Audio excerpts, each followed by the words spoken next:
তো আজকে আমি একটা গল্প করব সবাইকে, সবার জন্য আমার একটা সুন্দর একটা গল্প আছে।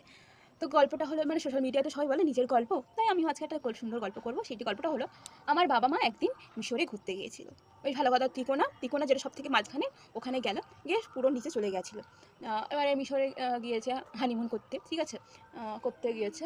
তো যেতে কি হয়েছিল, মিশরে গিয়েছে, গিয়ে দেখছে একটা ৫ ফুট ১ ২ এরকম টাইপের একটা মমি ওখানে একটা একটা গর্ত মতো ছিল, সেখানে দাঁড় করানো আছে।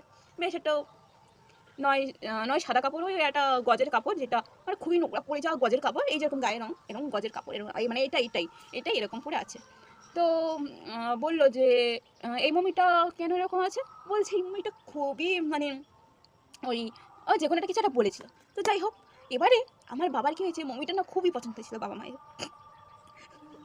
তো সে কী করেছে, আমার বাবা মা কী করেছে, রাতের বেলা গিয়েছে মমিটা আনতে, ঠিক আছে, মমিটা আনতে গিয়েছে, মিশরে ঢুকেছে, তিকোনার ভিতরে ঢুকেছে, ঢুকে মমিটা চুরি করে নিয়েছে, নিয়ে ওপরে ফটস উঠে গেছে। আরে আমি ধুম ধুম বই দেখেছিলাম, যেখানে ওই ঐশ্বর্য রায় ছিল বা ওই হিরেটা চুরি করে ফাটাস করে উপরে উঠে গেছিলো, ওরকমই, ঠিক আছে, ওরকমই চুরিটা হয়েছে।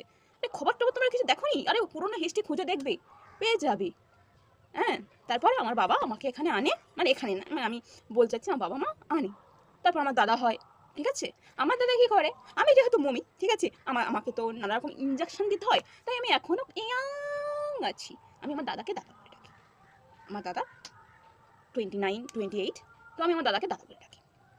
যাই হোক, তো এবারে বলি যে একটা মানুষের একটা মানে মাঝে মাঝে ছেলেরা দেখো একটা কথা বলে যে মেয়েদের হাঁটুতে বুদ্ধি, ঠিক আছে, তো আমি সেটা না রেগে যেতাম, কিন্তু সেটা সবার ক্ষেত্রে নয়।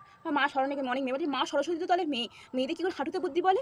দিদি, ওরা তোমাদের মধ্যে কিছু মেয়েদের বলে, ঠিক আছে, তাদের হাঁটুতে অ্যাকচুয়ালি বুদ্ধি, মানে ওপরের মালা খালি কতটা গণ্ড মূর্খ, কতটা মাথা খালি হলে একটা অন্য মেয়ের ব্যাপারে আলোচনা করতে পারে, রাস্তায় দেখা হলে মানে তাকে দেখেই বিচার করা যে তার এজ কত, মানে এদের বেশিরভাগ মানে একটা কথা বক্তব্য থাকে যে আমার এজটা কত। তা বলি, দিদি এজ নিয়ে কী করবে, ভাত দিয়ে খাবে না আমার সঙ্গে থাকবে?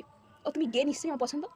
আরে ভাই, বেসিক একটা সেন্স থাকে না এদের, কি করে এরা ভাবতে পারে মাথার ওপরটা, মানে ওপরে মালা কি খালি, নিচের মালা ঢুকেছে মালাটা?